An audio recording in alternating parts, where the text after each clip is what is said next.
Hallelujah. ഇതെത്ര ആനന്ദമുള്ള കാര്യമാണ്. പലപ്പോഴും എൻ്റെ ജീവിതത്തിൽ എന്നെ പ്രത്യാശയിൽ മുന്നേറുവാൻ സഹായിക്കുന്നത് ഈ ഒരു വെളിപാടാണ്.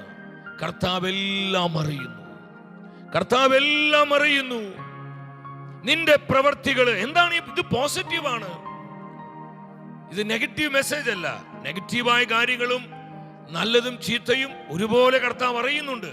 എന്നാൽ ഫിൽദൽഫിയ സഭയോട് കർത്താവ് പറയുന്നത്, ആ സഭ കർത്താവിന് വേണ്ടി എടുത്ത എഫർട്ട്, കർത്താവിന് വേണ്ടി, കർത്താവിന്റെ രാജ്യത്തിന് വേണ്ടി ആ സഭ ഏറ്റെടുത്ത ചില പെയിൻഫുള്ളായ ചില അനുഭവങ്ങള്, സഹനങ്ങള്, ഞെരുക്കങ്ങള്, കഷ്ടപ്പാടുകള്, ത്യാഗങ്ങള്, വേദനകള് കർത്താവിന് വേണ്ടി നിലകൊണ്ടപ്പോൾ ആ സഭയ്ക്കുണ്ടായ പല ഞെരുക്കങ്ങളും നഷ്ടങ്ങളും, ഇതാ കർത്താവ് പറയുന്നത്, ഞാൻ ഇതെല്ലാം അറിയുന്നുണ്ട്. വെളിപാടിന്റെ പുസ്തകം 2-ാം അധ്യായം 19-ാമത്തെ തിരുവചനം. ഞാൻ പലപ്പോഴും ആവർത്തിച്ച് വായിക്കുന്ന തിരുവചന ഭാഗമാണിത്. എൻ്റെ സഹോദരി സഹോദരങ്ങളെ, നമുക്ക് ഒരുമിച്ച് ആ വചനം വായിക്കാം. നിന്റെ പ്രവൃത്തികളും സ്നേഹവും വിശ്വാസവും ശുശ്രൂഷയും ദീർഘമായ സഹനവും ഞാൻ അറിയുന്നു. നിന്റെ അവസാന പ്രവർത്തനങ്ങൾ ആദ്യത്തേതിനേക്കാൾ മെച്ചപ്പെട്ടവയാണ്. കർത്താവ് അപ്രീഷിയേറ്റ് ചെയ്യാണ്. ശ്രദ്ധിക്കണം, കർത്താവ് തന്റെ സഭയെ എൻകറേജ് ചെയ്യുകയാണ്, പ്രോത്സാഹിപ്പിക്കുകയാണ്. തന്റെ സഭയെ കർത്താവ് അപ്രീഷിയേറ്റ് ചെയ്യാണ്. നിന്റെ പ്രവർത്തികൾ ഞാൻ അറിയുന്നു, നിന്റെ പ്രവർത്തികൾ. എൻ്റെ പ്രിയപ്പെട്ടവരെ, കർത്താവിന്റെ രാജ്യത്തിന്റെ വളർച്ചയ്ക്ക് വേണ്ടി നമ്മൾ എടുക്കുന്ന എഫർട്ടുകളുണ്ട്. പലപ്പോഴും അത് ആരും അറിയുന്നില്ല. കർത്താവിനെ പ്രതി, കർത്താവിന്റെ രാജ്യത്തെ പ്രതി പലപ്പോഴും നമ്മുടെ സമയം നഷ്ടപ്പെട്ടു പോകുന്നു. പലപ്പോഴും നമ്മുടെ ആരോഗ്യം നഷ്ടപ്പെടുന്നു. പലപ്പോഴും നമ്മുടെ കുടുംബത്തിന് കൊടുക്കേണ്ട സമയം പോലും നഷ്ടപ്പെടുത്തി, ആ ലഭ്യത പോലും ഇല്ലാതെ എത്രയോ മിഷണറിമാര്, എത്രയോ ജീവിതങ്ങള് കാലുവെന്ത നായെ പോലെ കർത്താവിന്റെ സുവിശേഷത്തിന് വേണ്ടി രാപ്പകൽ അധ്വാനിക്കുന്നു. കർത്താവ് പറയാ, ഈ പ്രവർത്തികളൊന്നും ഞാൻ അറിയാതെ പോകുന്നില്ല. എന്റെ രാജ്യത്തിന് വേണ്ടി എന്റെ കുഞ്ഞെ, നീ എടുക്കുന്ന ഓരോ എഫർട്ടും, നീ കൊടുക്കുന്ന ആ പെയിൻഫുള്ളായ ഓരോ അനുഭവവും, നിന്റെ കണ്ണുനീരും, നിന്റെ കഷ്ടപ്പാടും, നിന്റെ സഹനവും ഞെരുക്കവും വേദനയെല്ലാം ഞാൻ അറിയുന്നുണ്ട്. Hallelujah, hallelujah. ഇതൊന്നും പാടല്ല പ്രിയപ്പെട്ടവരെ. കർത്താവ് നമ്മൾ അപ്രീഷിയേറ്റ് ചെയ്യാണ്. കൊള്ളാം, വെരി ഗുഡ്, വെരി ഗുഡ്. ഇങ്ങനെയുള്ള ജീവിതങ്ങളെ ഇല്ലായ്മ ചെയ്യാൻ ഒരു ശക്തിക്കും സാധിക്കില്ല. ഇവരെ തളച്ചിടാൻ, ഇവരെ ഒതുക്കാൻ, ഇവരെ നശിപ്പിക്കാൻ, ഇവരെ തകർക്കാൻ, ഇത്തരത്തിൽ അഭിഷേക മുദ്രയുള്ളവരെ ഇല്ലാതാക്കാൻ ഈ ലോകത്തിൽ ഒരു ശക്തിക്കും ഒരു തിന്മയ്ക്കും സാധ്യമല്ല പ്രിയപ്പെട്ടവരെ. ദൈവം അനുഗ്രഹിച്ചവരെ ഇല്ലാതാക്കാൻ ആർക്കും സാധ്യമല്ല. എത്ര പേര് ഇത് വിശ്വസിക്കുന്നുണ്ട്? ദൈവം അനുഗ്രഹിച്ച കുടുംബങ്ങളെ നശിപ്പിക്കാൻ ഒരു പിശാചിനും പറ്റത്തില്ല.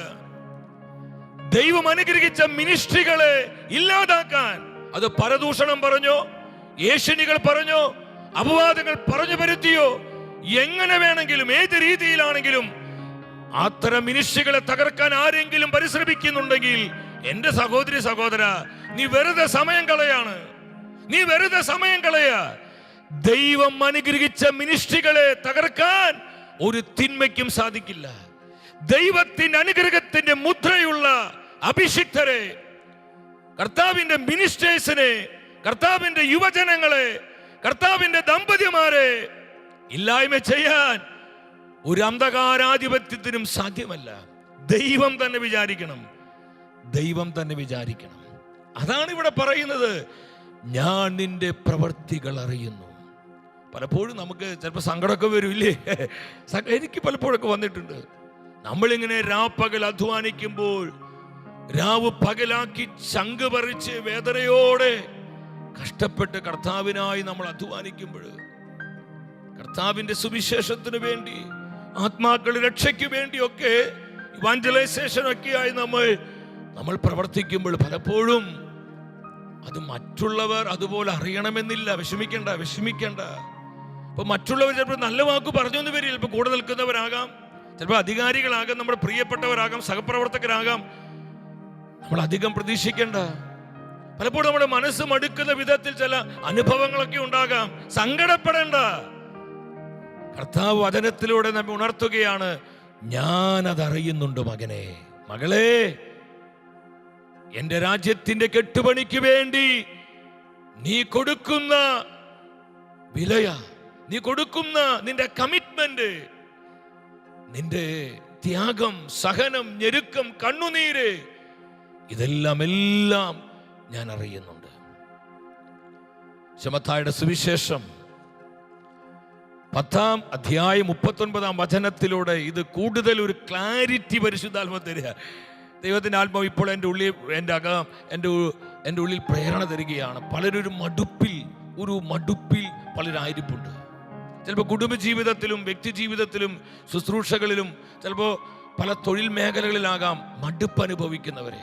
ഒരു തളർച്ച, ഒരു വിരക്തി, ഒരു നിസ്സംഗത, ഒരു നിഷ്ക്രിയത്വം. എൻ്റെ പ്രിയപ്പെട്ടവരെ, ഇത്തരത്തിലുള്ള ചില അസ്വസ്ഥതകൾ നിങ്ങളെ സ്വാധീനിക്കുന്നുണ്ടോ, നിങ്ങളെ ഭരിക്കുന്നുണ്ടോ? അസ്വസ്ഥരാകരുത്. നമ്മൾ മടുത്തു പോകരുത്. നിരുത്സാഹപ്പെടുവാൻ നാം നമ്മെ ഒരിക്കലും അനുവദിക്കരുത്. നമ്മൾ എപ്പോഴും ഈ തീ പിടിച്ചവരാകണം, തീ പിടിച്ച ആത്മാക്കളാകണം. കർത്താവിന്റെ തീ നമ്മളിൽ എപ്പോഴും ഇങ്ങനെ കത്തി ജ്വലിച്ചുകൊണ്ടിരിക്കണം. അതുകൊണ്ട് ലേവ്യ പുസ്തകത്തിൽ കർത്താവ് പറയുന്നത്, യാഗപീഠത്തിലെ തീ കെട്ടുപോകാതെ സൂക്ഷിക്കണം. തീ കെട്ടുപോകാതെ സൂക്ഷിക്കണം. മടുക്കരുത്, തളരരുത്, പിന്മാറി പോകരുത്, പുറകോട്ട് വലിഞ്ഞു പോകരുത്. കർത്താവിന് എപ്പോഴും നമ്മോട് പറയാനുള്ള ഒരൊറ്റ വാക്കത, ടു മൂവ് ഓൺ.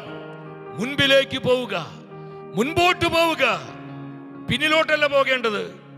പിന്മാറി പോകരുത്. എന്ത് തന്നെ സംഭവിച്ചാലും, എത്ര വലിയ പ്രതിസന്ധിയും പ്രതികൂലവും ഞെരുക്കും കഷ്ടപ്പാടുണ്ടായാലും കർത്താവ് പറയാണ്, ടു മൂവ് ഓൺ. മുൻപിലേക്ക് പോവുക. I am with you. ഞാൻ കൂടെയുണ്ട്. അതുകൊണ്ട് നമ്മൾ ഇങ്ങനെ പാടുന്നത്, കർത്താവിന്റെ പക്ഷത്തെങ്കിൽ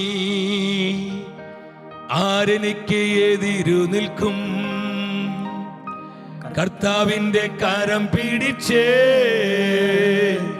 ഞാനെന്നും വഴി നടക്കും. ചേർന്ന് പാടിക്കേ, കർത്താവിന്റെ പക്ഷത്തെങ്കിൽ ഈശോ ആരെനിക്ക് ഒരുത്തിനും തൊടാൻ പറ്റത്തില്ല. കർത്താവിന്റെ കരം പിടിച്ചേ ഞാനെന്നും വഴി നടക്കും.